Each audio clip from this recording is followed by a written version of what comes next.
ইসলামী আন্দোলনের ফয়জুল করিমের আসনে প্রার্থী দেবে না জামাত। বিস্তারিত জানতে হলে অবশ্য ভিডিওটি লাইক, চ্যানেলটি সাবস্ক্রাইব করে আমাদের সাথে থাকুন।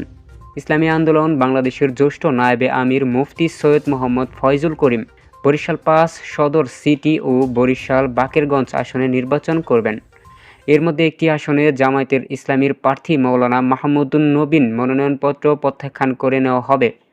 আজ রোববার সন্ধ্যায় প্রধান উপদেষ্টার অধ্যাপক মোহাম্মদ ইউনূসের সঙ্গে জামায়াতের প্রতিনিধি দলের বৈঠক শেষে দলটির নায়েবে আমির সৈয়দ আবদুল্লাহ মোহাম্মদ তাহের এই সিদ্ধান্ত নেন। আবদুল্লাহ মোহাম্মদ তাহের বলেন, ইসলামী আন্দোলনের নায়েবে আমিরের আসনে কোনো প্রার্থী না দেওয়ার সিদ্ধান্ত নেওয়া হয়েছে। সৌজন্যতার জন্য ফয়জুল করিমের আসনে জামায়াতের প্রার্থী মনোনয়নপত্র প্রত্যাখ্যান করে নেওয়া হবে। আশা করি ভিডিও শুরুতে আরও ছোট ছোট বিশেষ অংশ দেখে বুঝতে পেরেছেন যে আজকের ভিডিওটা কতটা গুরুত্বপূর্ণ। একটা সৌজন্যতার জন্য সবাইকে ধন্যবাদ।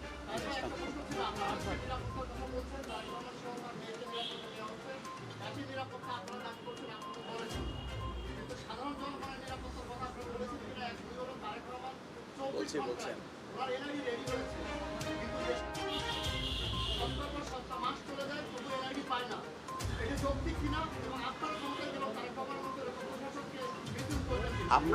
আমরা নিরাপত্তার ব্যাপারে বলেছি যে আমাদের কোনো ধরনের এক্সট্রা নিরাপত্তার কোনো প্রয়োজন নাই, এবং তারেক রহমান সাহেবের নিরাপত্তা দেওয়ার আগে আমরা সরকারের কাছে আমাদের নিরাপত্তার জন্য কোনো আবেদন করি নাই, কথাও বলি নাই। আমরা আমাদের স্টাইলে চলছি, কিন্তু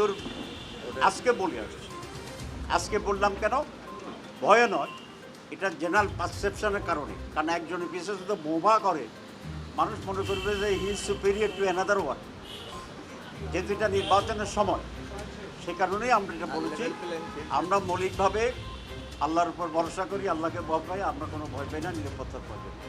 আর আপনি যেটা বলছেন এটা আপনার সাথে আমি একমত যে প্রত্যেকটি নাগরিকের জন্য সমান সুযোগ সুবিধা এবং সমাচরণ জরুরি। আমি আশা করি আজকের ভিডিওটি আপনি খুবই গুরুত্বপূর্ণ এবং মনোযোগ সহকারে দেখছেন। আজকের ভিডিওটি সম্পর্কে আপনার যদি কোনো মতামত বা প্রশ্ন থাকে তাহলে অবশ্যই কমেন্ট করে জানাতে বলবেন না।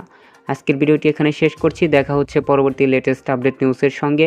এতক্ষণ আমাদের সঙ্গে থাকার জন্য আপনাকে অসংখ্য ধন্যবাদ। দেখা হচ্ছে পরবর্তী নতুন নিউজের সঙ্গে।